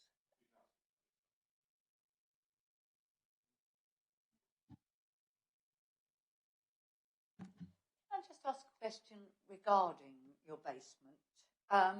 When you had your first geotech report, did it relate to the buildings the other side in terms of the fact that where there were 3 properties with no basements at all sitting on the cliff, we now have 3 properties with basements? And was that taken into consideration, that it's not just your chunk that's been taken out, but it's sort of 3 chunks, and that might create a problem with drainage or stability? I can't comment on that as I'm not sure on the report for other people's reports. I would say that these have become, in general, say party wall agreements. So we would obviously seek with our neighbours and make sure that there's insurance covered if there's any of those concerns. No, thank you. Any other questions? No? Well, thank you very much. Very much appreciate what you said and your responses to the questions. So just open up for discussion. I think I know Councillor Madeley would like to say something. Would you like to start? Yes, thank you, Chairman. Mine is a question regarding the elevation itself. We've seen from the various drawings, including the west elevation, with the various very, very minor alterations to the height and the depths and so on. But the one thing that does concern me, and it was very apparent on site yesterday, it might be in line with the developments on either side, but it is so totally different. It's a block. And I'm trying to think which way we are now in terms of, I think it's 57, where we were standing in the garden of, prior to being in the garden of 55. It was very apparent that it's not the front, the actual footprint back west and east is any different. It's the block effect, and that on Oh, golly, all these numbers.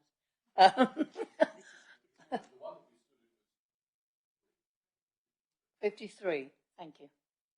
When standing in the garden of 53, it's fairly obvious that their views are going to be totally altered by this block plan sought for 55. Thank you. Somebody else would like to speak? Yeah. Yes, Councillor Langlands. Again, Miles, could I just ask, and I wasn't able to work it out on the plan, how long is the back garden now before it drops away? Because my understanding is that the basement comes out slightly further than the building. Am I right?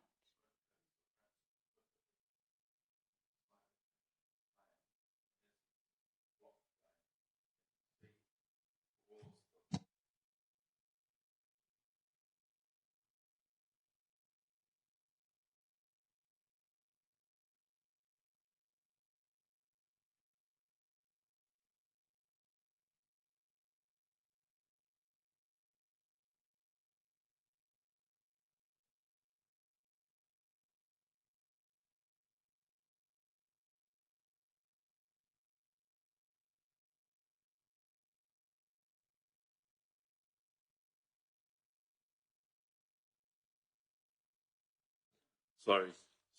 So It's that distance before it drops away. that's it. Yeah. You happy with that? Is that less than 10 metres? No, Do we it's know? more than 10 metres. If you look, there's a scale at the bottom.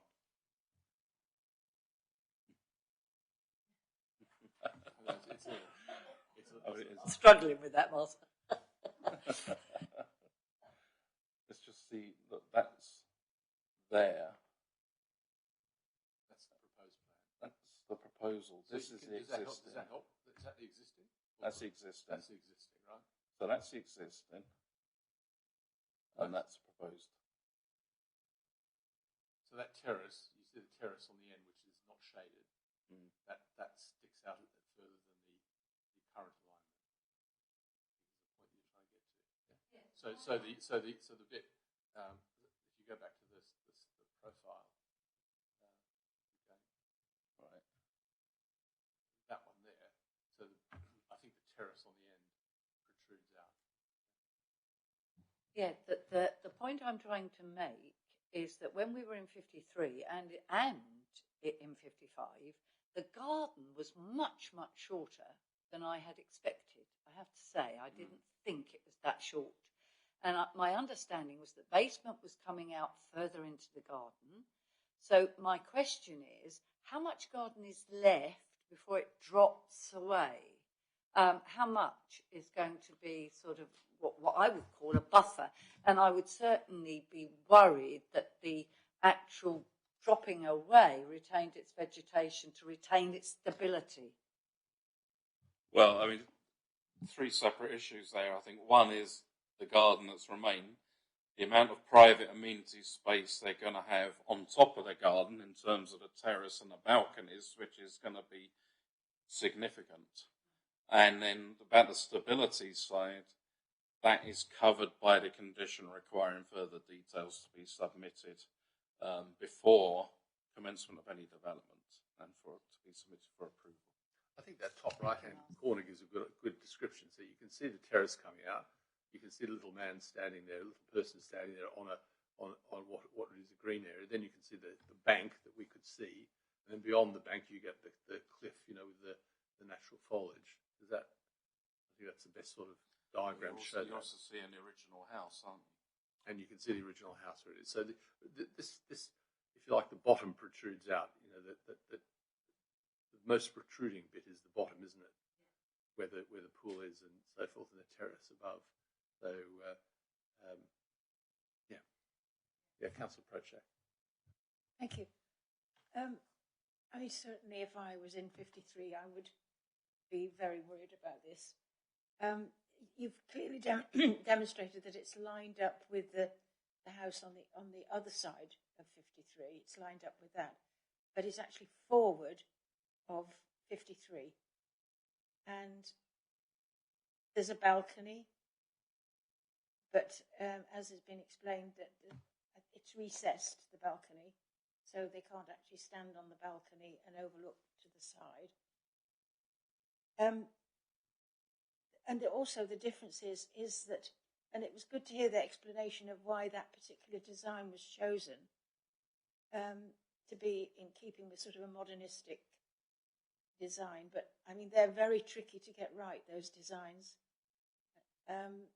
And the fact that it's a bulk rather than a pitch roof makes it far more, I would have said, oppressive. And the problem is that you've got those houses on very narrow plots. So all the way along that road, you've got hardly any space between neighbours.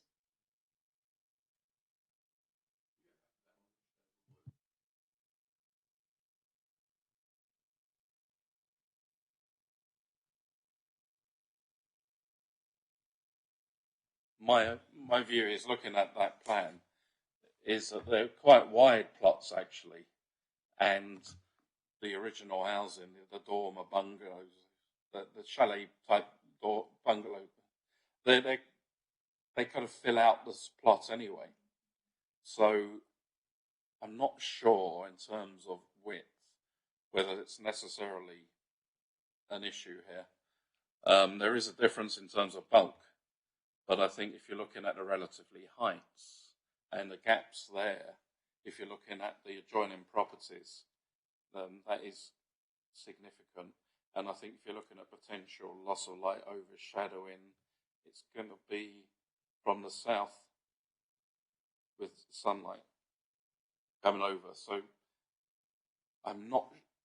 my feeling is it's not significant enough to be detrimental or unacceptably detrimental.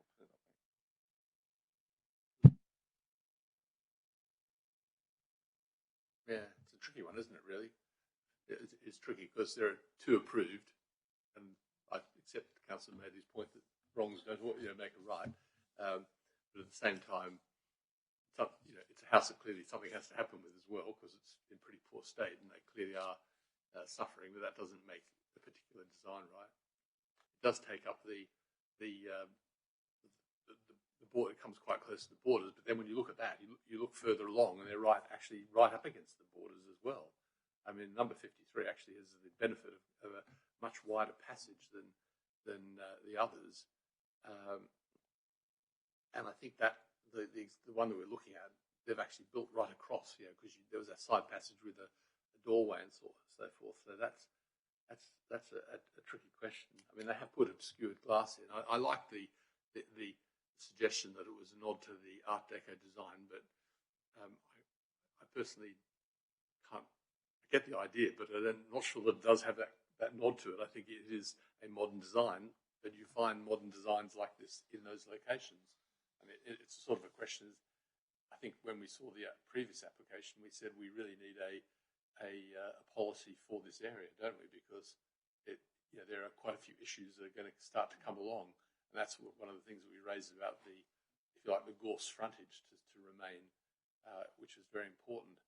This is another challenging one because the terrace does protrude out quite a bit more, which is a question. It's just what is acceptable, and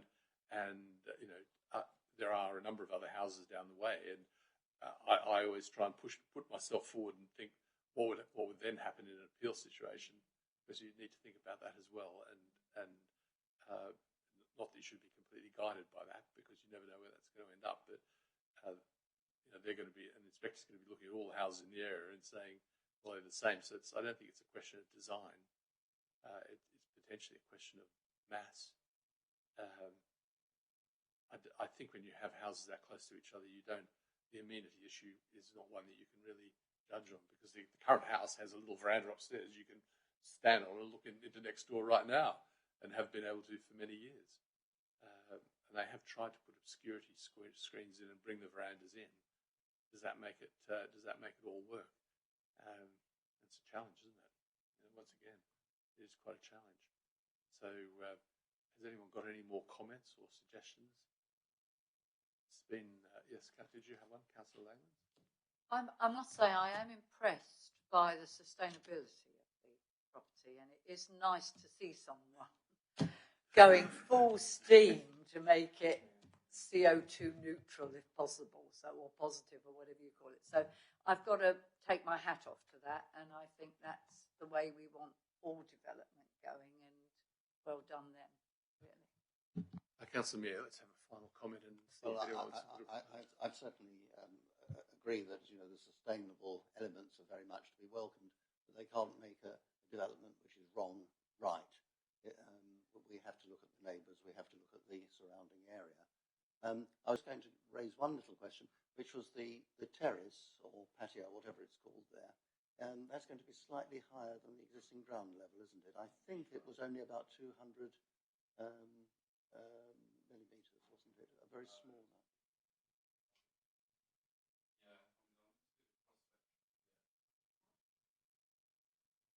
You can see the cross section here, and if we look beyond, that's at the end here. There's a west elevation. There's the complainants, the objectors' sketch as well as a comparator. I think there's not a great deal of difference between the two, actually. But you are seeing a slightly raised terrace. I mean, if it's about overseeing, but if you're sitting on the terrace, you probably don't want to be looking in the garden, you're looking out to sea. Yeah. I think the focus would be there, but it is raised, I mean, that's for sure. Yeah, you're right. It is and you've really got the balcony, haven't you, overlooking on the existing house. Right. Another challenging question for the committee. It has a proposal for approval, as you know.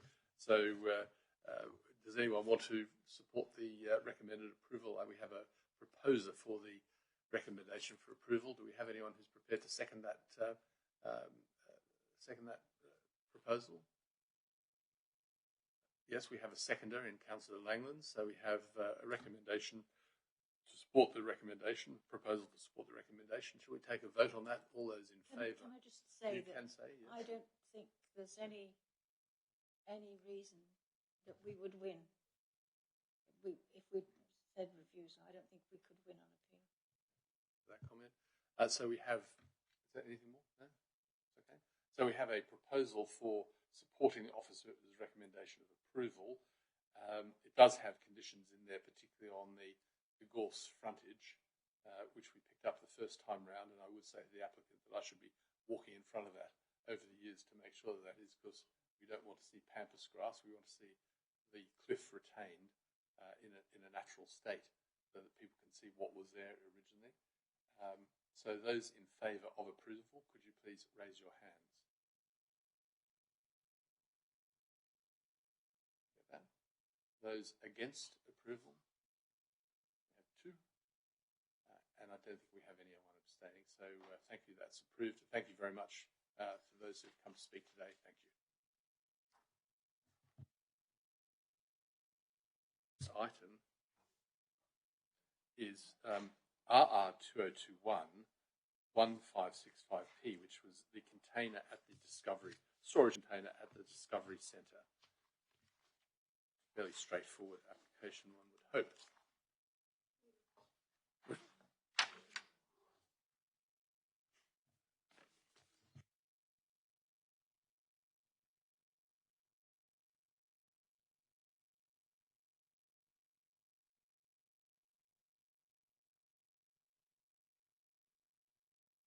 Thank you very much, Chair. As you said, it's application for a temporary steel storage container at the Discovery Centre off Freshfields Road. This is the site location plan. You see the car park on the dotted line, the Discovery Centre itself, and the extent of the site.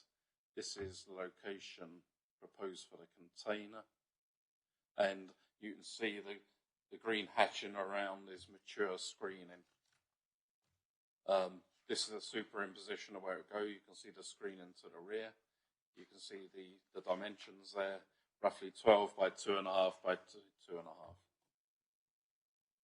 Okay.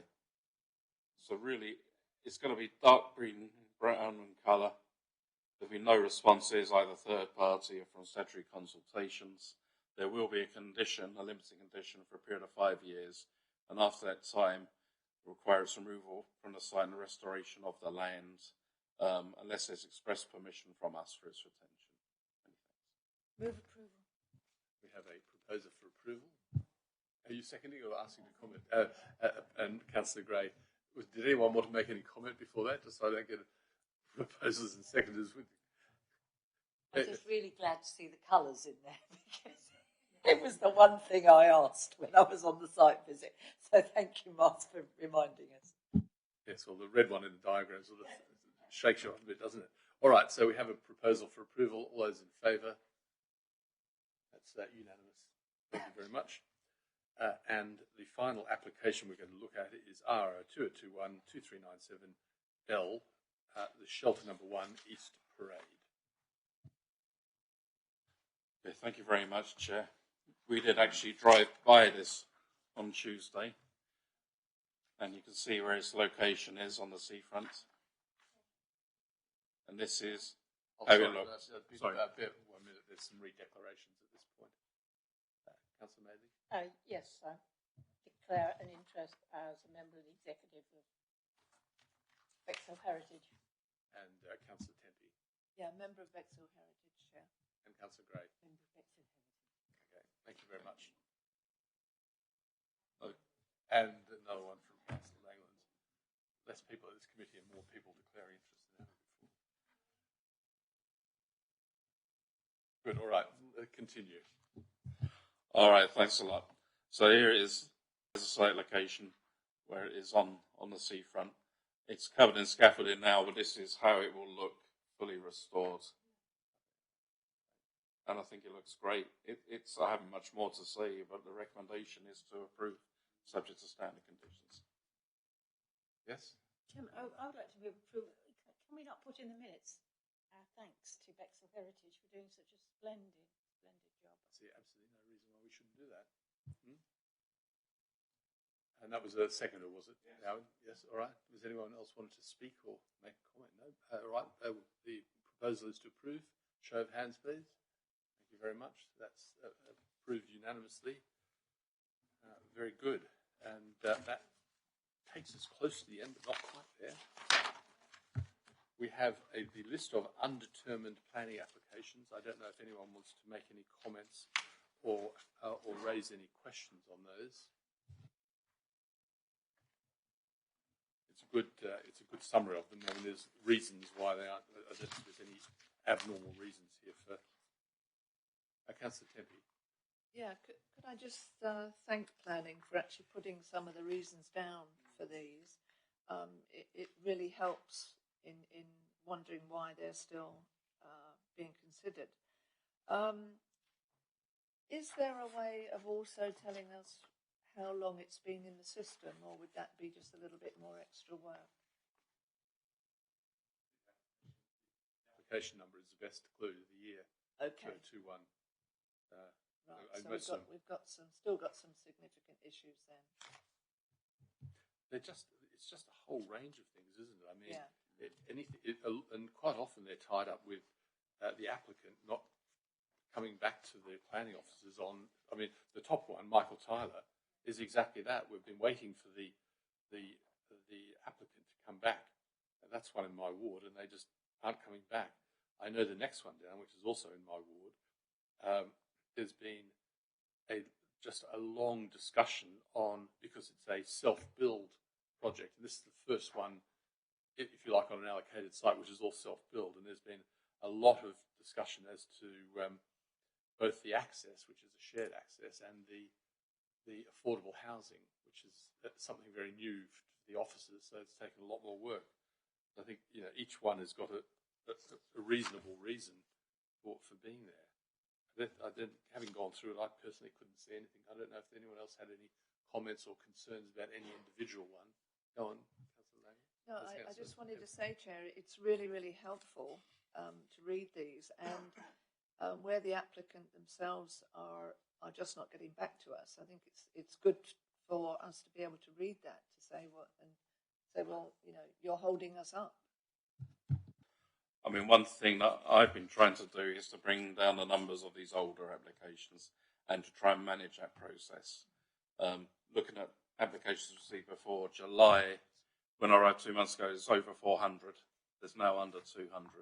So, I mean, there is significant process there. And as that number reduces further, we're able to manage better and make sometimes difficult decisions which people either haven't had the time or perhaps the wherewithal to make. And I think having the pre-app service coming back in the new year will assist with that.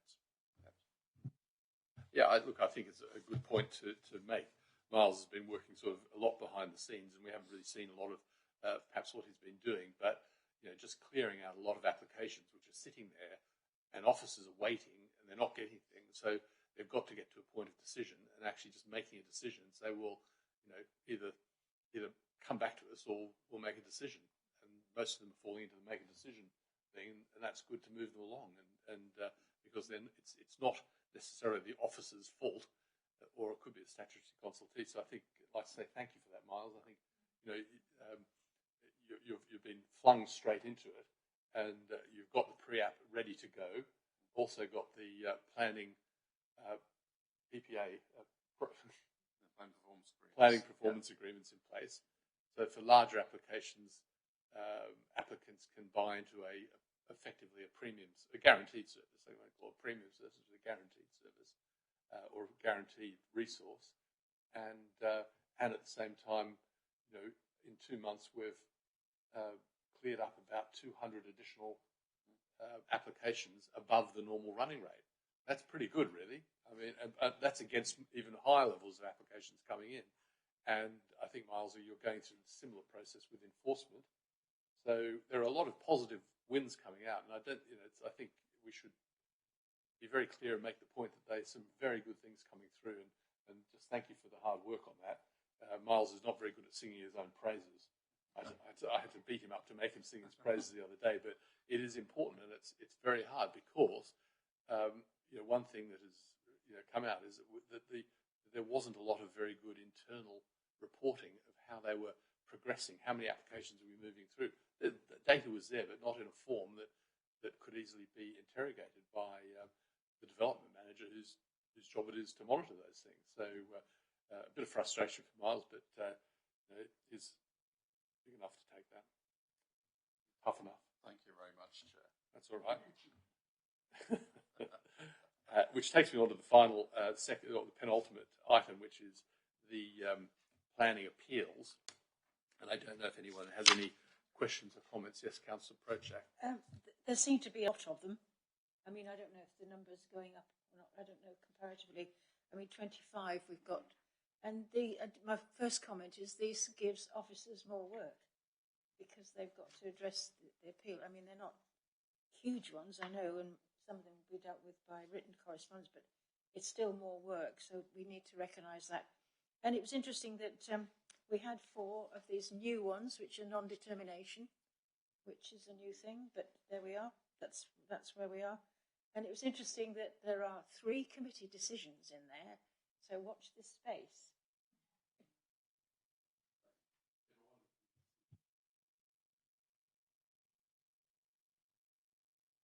I think there is a fine difference on they are different. I've always thought that we should separate those ones out.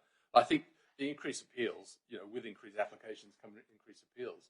What I would say is, I mean, I don't know how closely everyone monitors or watches them when they come through, and I don't actually record the number, but I'm sure we do, and we should look at it. We did do a review of all appeals about 2 years ago now, and that was really enlightening. But just looking at them come through, I would say the large majority, particularly of delegated, which are the majority appeals, are dismissed. There are very few that are, and that's a real positive in terms of the officer's decision-making being at least supported by the inspector. You can never say whether it's right or wrong just because the inspector does, but that does give you some comfort anyway. And it's just unfortunate that with an increased number of applications will come an increased number of appeals. And there's no point in approving something which should be refused. Just to say on that, when you're tackling a backlog, there's delays. Appeals for non-determination can be the results, and we're seeing some of that filtering through. As that backlog reduces, as the validation backlog has reduced, officers have more time to make decision, less reliance on extensions of time, less likelihood of there being appeals in this regard, and actually more time to look at quality decision making as well. But I echo Councillor Vinehall that the returns and the appeal decisions are very good. So.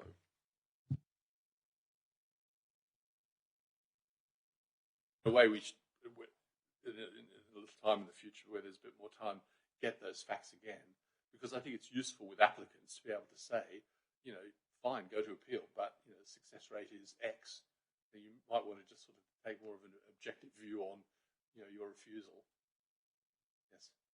Could I just make one more comment, Chair, that maybe not appropriate, but you might have said quality decisions. My view, and it's been highlighted by something Councillor Oliver has talked about, is that councillors now need to keep a very sharp eye on the applications that are coming forward on the lists, a very sharp eye, because somebody in Belfast may be looking at that through Google eyes and not through local knowledge, and it's local knowledge that sometimes is key in directing an application. I don't know if that message can get out to all our councillors, but that's my view at the moment, is that while we have officers in Belfast deciding some of our applications, we need to keep a sharp eye on the weekly list. And just to say on that point, they will be recommending, but they won't be signing off. So there is a lot of local knowledge within the planning service as well, those two sign-off officers. And in fact, we've now extended the pool to the two principal officers. So there's three there that have been there for many years between them. Yeah, I think absolutely the point. You know, and sometimes it may be that you need to take a photograph and send it to the planning officer as well if you think it's relevant. If you want to get that involved in a particular application. I think you've all heard that we have a new conservation officer. I think that information's gone out, so that's a real positive. He's been on board now for just under a month, so that's good. We have an interim team leader to replace Jeff's position, so that's good as well. And we'll be more resource force, particularly signing off some level of application. So there's, once again, some more positive news. I think we've been sort of suffering under the bad news too much. Really. Yes, Councillor Norton. Could I make a comment on that? I don't know if it's the right place to make it, but when we have a new officer appointed, it would be awfully useful if they could maybe appear at the nearest council meeting and be introduced formally, so we would be able to put a face to a name, because these things happen and often you don't meet them for a very long time afterwards. But there is a new tree officer who we would like to meet, as well as a conservation officer.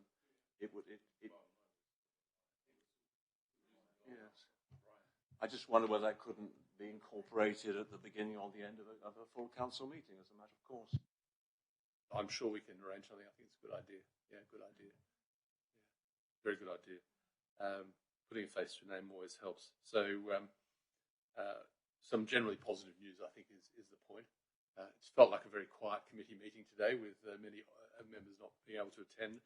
And I think we had some really tricky decisions to make too, some really challenging decisions. But I think that they were all dealt with well. Thank you very much. And on that note, I'll close the meeting. Just say that the next meeting is the 11th of, the next site inspection is the 11th of January, subject to any changes in government decisions. So thank you very much. And we'll close the meeting at just about 25 to 12. Thank you.